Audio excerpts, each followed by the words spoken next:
Stéphane, on est sur un Château Marcias 2013, On est bien là.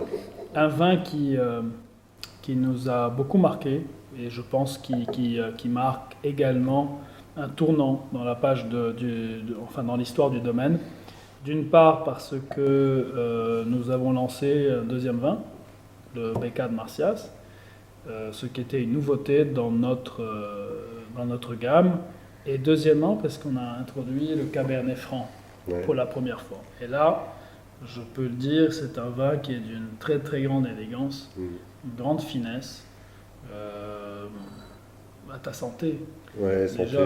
Je suis très heureux de goûter ce vin moi aussi parce que au-delà de tous ces aspects un peu techniques, c'est aussi ce millésime la célébration d'une certaine maturité du vignoble, une histoire qui commence à s'écrire vraiment autrement que techniquement. On rentre vraiment dans le terroir. Quand je goûte ce vin, moi, j'ai vraiment l'impression profonde de goûter un vin libanais.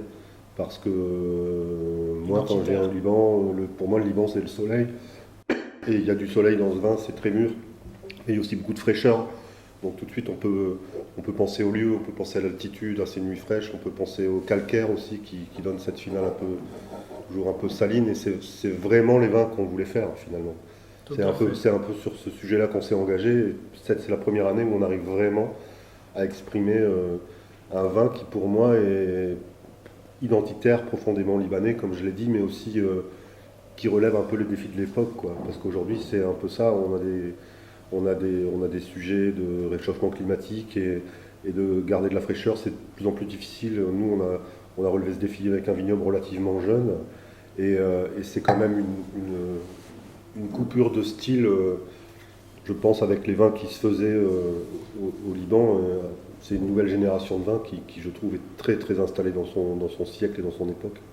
Bon, surtout les pratiques, tu as initié les pratiques agricoles, viticoles, cette manière de voir les choses dans un tout, avec un écosystème, travailler dans la biodynamie.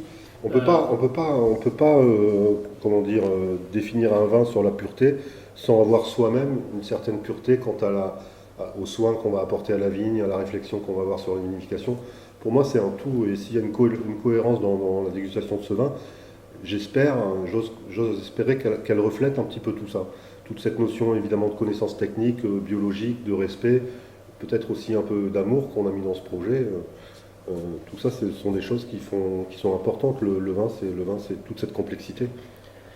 Aujourd'hui, un vin comme celui-là, produit à partir d'une grande densité de plantation, on parle de quelque chose comme moins d'1 kilo par pied. Ce qui, je pense, dans des critères même internationaux, est d'une très très très faible quantité par bouteille produite. Pour un vinificateur, c'est assez génial parce que ça veut dire que tu as un potentiel de concentration naturelle qui fait que tu as des vinifications derrière qui sont très simples, très souples, peu interventionnistes, quoi. C'est un peu de l'infusion. Je dirais presque, le vin se fait tout seul. On n'existe plus, on n'est plus là, quoi. Il fait sa vie. Et ça, c'est quelque chose de génial parce que tu n'as pas à chercher des subterfuges techniques pour aller trouver ci ou trouver ça.